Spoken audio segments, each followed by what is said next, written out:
And this brings me to the gang sounds off, fellas. I'm going to pass on talking about injuries. Since Rich, he's not here, has all the answers, so you guys can get all the injuries from Rich.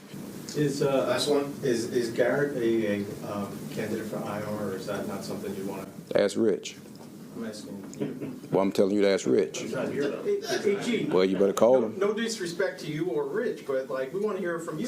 That. You guys have been here. You guys have been hearing from me, but now since we're just reporting stuff, that I haven't said, then maybe you should ask him. Look, we keep repeating this with Aaron Glenn every week for Gang Sounds Off because he just continues to give us quotes to respond to. There's something here that I want to present to you, Kaz, before I get your actual reaction to what Glenn had done yesterday. I see a lot of fans on social media who are like, we love this. We love this from Aaron Glenn. Screw the media. The media has always been worse towards the coaches. They don't care. This is Glenn setting his trend and how he wants to basically run the media and have it his way and control the information and the flow of it. So this was him saying a big F you to the media. So I don't understand that part, but I guess I would love to hear your perspective here because I know what you said last week when you said it gives us something to write about, Ryan. Like, it makes it interesting. So how are you viewing when Aaron Glenn goes into the press room yesterday and says, I'm not discussing injuries with you guys. Go to Rich Cimini over there who apparently knows everything. And then you got Garrett Wilson saying, talk to head coach. I can't tell you how long I'm going to be out either. What are we doing here? Yeah, so there's a few different things there. They did give people something to write about, right? Everybody wrote it today. So my point stands on that. Coaches have always tried to control injury information. That's not new. I do think when there's a situation like this, it's a little silly. Like, I don't think there's anyone on earth who expected Garrett to play Thursday. So I'm not sure why you're playing that game. Right, the guy got hurt. He re-injured a knee on Sunday. You have a game on Thursday. Logically, he's not playing. Whether that's 3 weeks or 4 weeks or 5 weeks or 6 weeks or 2 weeks, he's not playing this week. So I think you could have come out and said that. And he sort of lectured us, if you remember, guys, when Justin Fields got hurt in training camp that day with the toe injury, and it kind of created hysteria. And he lectured us the next day and said, I'm not going to BS you guys about injuries, but you guys can't just go running off doing, speculating. And that day was a lot of speculation. It wasn't reporting. What Rich did was reporting, and I'm pretty sure Rich is going to be proven to be accurate, and he's probably going to be out 3 to 4 weeks. Rich is not a sloppy reporter, but the media is an easy target, Ryan. Whether it's sports, whether it's politics, the president has made a career out of attacking the media, right? And we're an easy target. Most people don't like the media when you hear the media as a whole, so it's easy. So I understand fans going that route, but I think it's a losing battle for him, and I think he could have handled it better. Again, I spoke with somebody, a former head coach last night about it and stuff, and they were just like, you can, no coach wants to give injury information out, right? But you don't have to be combative about it.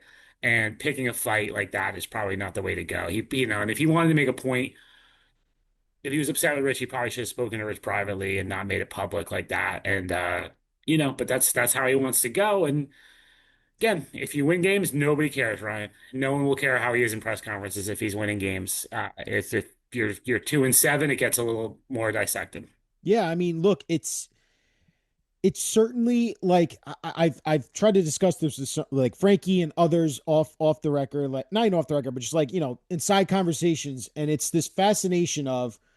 I think a lot of these newer coaches are trying to go the Bill Belichick route. Like you said, don't give any information out. I'm going to answer the questions my way. And you guys can keep asking me however many times, but I'm just going to give it my way. Yeah. But like you said, it always comes down to Belichick has the rings. He has the wins. He can get away with that crap against the media. And we just laugh it off because, he wins. He does it his way and it works. But all these unproven commodities that come in a head coach and they try to establish their program like Aaron Glenn, it just comes off as like you're being an arrogant ass. And that's, to me, as a fan, but also who works in the media too, and I've worked in the media my whole professional career, there's a right way and a wrong way to go about it. And what I see from Aaron Glenn, this is the wrong way to go about it. I don't care what fans say about Yeah, F the media. They're screw them. Like they don't know what they're talking about. They're always against the Jets. They're always negative. It's like the Jets do it to themselves. Who are we kidding? Like Frankie knows. Like, and that's where I want to toss to you, Frankie. Like, you know what we're talking about. They do it to themselves as an organization. So that's why Kaz and the guys are going to write negative pieces about it because that's what's going on. Am I wrong here, Frankie? No, I think you're right. The question I was going to ask Kaz, though, and I think this brings up, I think, the most interesting point here overall is, Kaz, when you're saying this could bite Aaron Glenn in the behind at some point down the line, fans have said that. I've said that. What does that actually mean now? Like, we're assuming that at some point when Aaron Glenn does go on even a longer losing streak than maybe he went on the first half of the season, Yeah. which I hope he doesn't, but is the media really going to parade on this guy and start writing, let's say, a few hit pieces here and there? Like, is what he's doing now going to make it more likely or prone for the media? And I'm not saying you specifically, just overall. This could be, whatever the athletic. Yeah.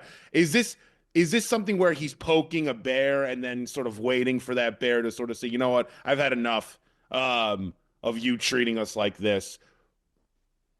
Yeah, I don't want to speak for the entire media. Number Yeah, one, of course. right? Like because I don't like when we all get grouped together. I'll speak for myself.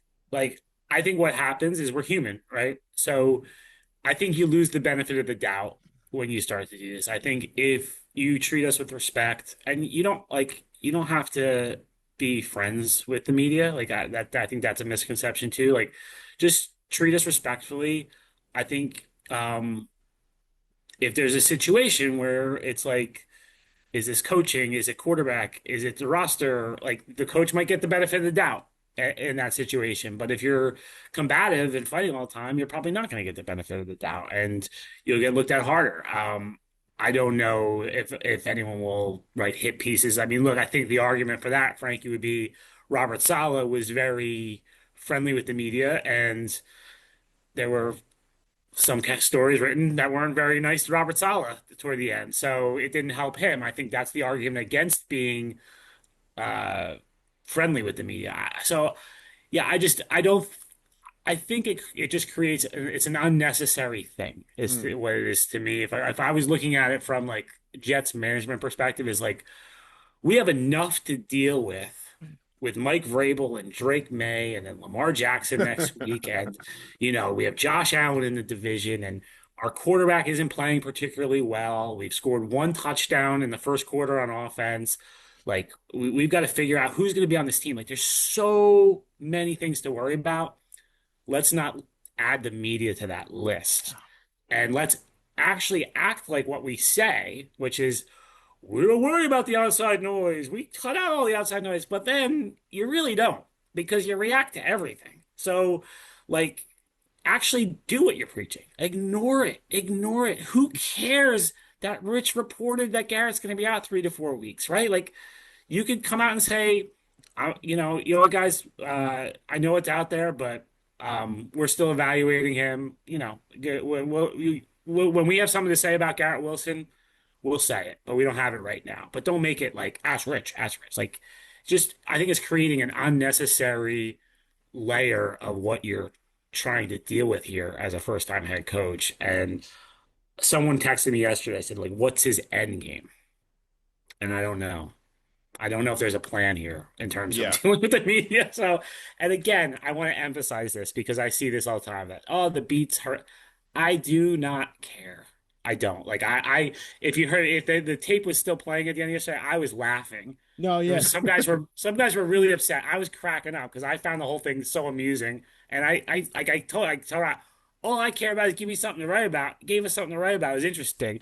So I do not care. Like you're asking me about it, so I'm telling you, I don't care. And if he wins game, it does not matter.